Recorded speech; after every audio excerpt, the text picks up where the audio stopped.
everybody, it's Neil and I want to show you all what I have here. This is a little cubby thing that goes underneath your screen. So I'll show you guys how this works and everything.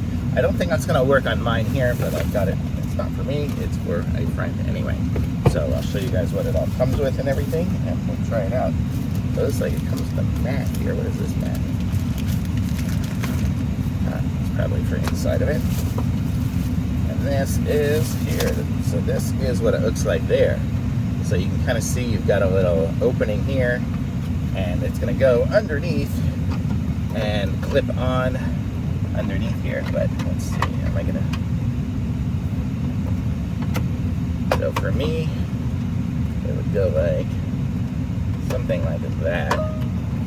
Clearly not going to be great for me because of my screen swivels, but you get the idea here. So that's where that would go, and then you have the mat underneath it there. So there you go. So you've got a little shelf right under your screen. So you see there, so you can put stuff in it. I'm not exactly sure what this is. Let's see what this is here.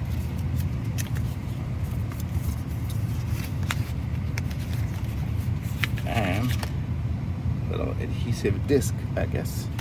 So that's it, but you can put things in there, and so you'll have a nice little shelf under there, and then if you want to get to your stuff underneath it, it looks like it's going to fold up, and then you can get to your other stuff underneath there. So if you needed a shelf for underneath your screen, this is pretty cool. And again, the only reason it doesn't work for me is because I add this swivel hole mount thingy here, but for the most part for anybody else it's going to work fine. It'll just be up in there and you'll pull it down when you want to use it. So kind of cool. Thumbs up.